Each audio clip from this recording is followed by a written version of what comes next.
Hello, everyone. Now, this is a remarkable statement. Putin says Russia is ready to compromise with Trump on Ukraine war. Let's break this down for a second. Notice, first of all, it is specifically Trump, because US government has been around this entire time. So, if Putin was interested in compromising with the United States government or any other government, he could have done it a long time ago, but no.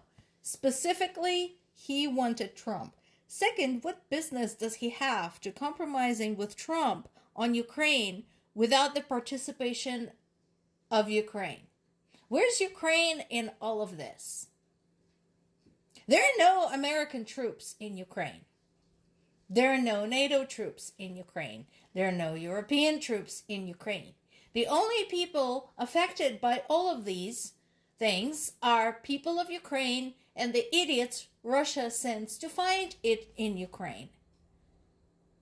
So, where does Ukraine fit in to Putin's compromise with Trump? Well, good.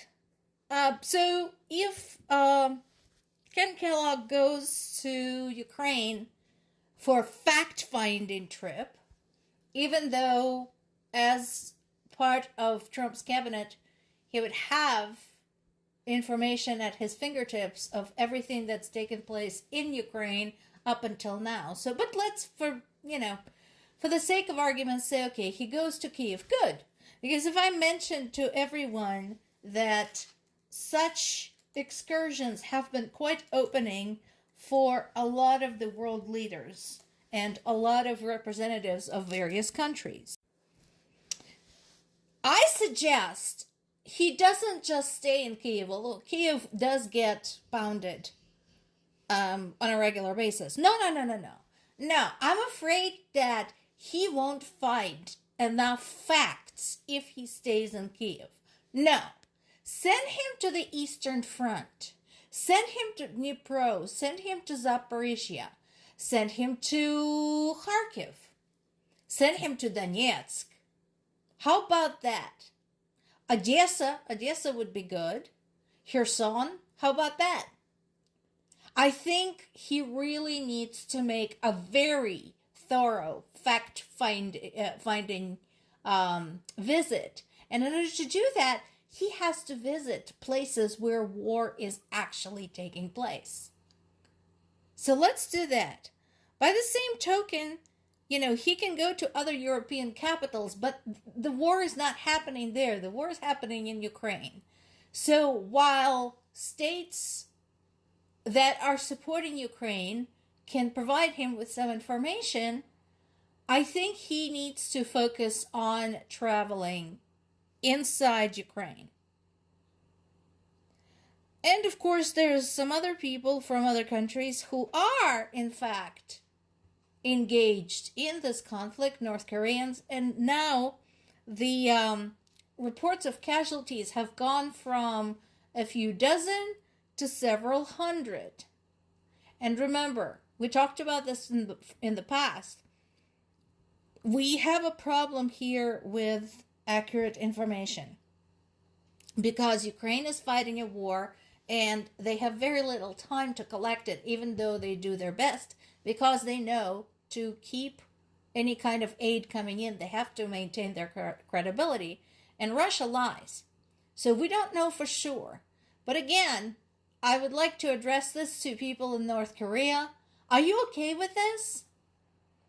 Are you okay with your people dying somewhere very far from home for reasons you don't even understand fully? Just asking. Now, this is interesting. This is a new one. So Putin had admitted that there were blunders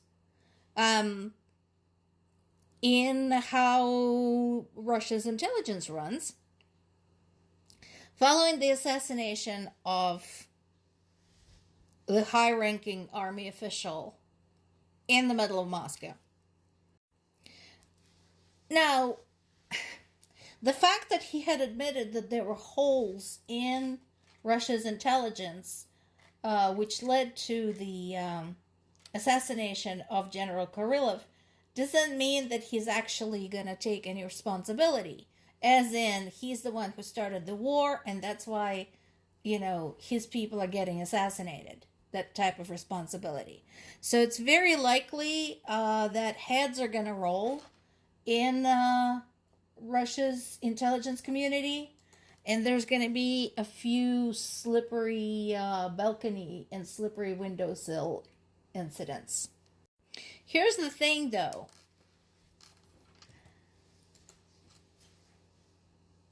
I mentioned before that some of these very small scale operations by Ukrainians,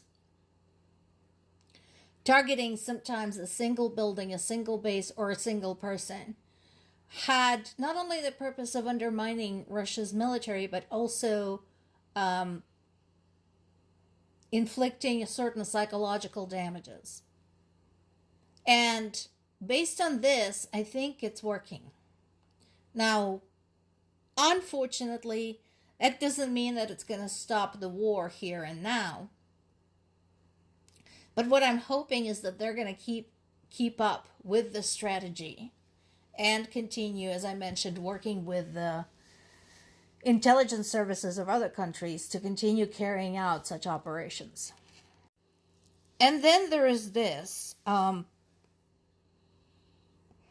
NATO's military headquarters confirmed that NATO will take over responsibilities from the U.S. and international organizations to possibly support Ukraine better. Now, we don't know yet what that means. They said to place Ukraine in a position of strength, so to keep it safe. Can you be more specific? Although maybe, here's the thing. Okay, so maybe they don't say exactly what they're going to do to avoid announcing it to Putin, which is fine. But I hope that they have a specific plan for this, because I kind of do hope that it really is sinking in just how dangerous this is for NATO, for the EU, for the globe, and so on and so forth. It's been made clear a long time ago that the war in Ukraine is not going to stay in Ukraine, and it didn't. That Russia's influence, if unchecked, will start causing damage well outside of Russia. And it is. So, as I mentioned before, I do hope the rest of the world is prepared for US no longer being a player, considering Trump's position on all of this, and managing this on their own. More to come.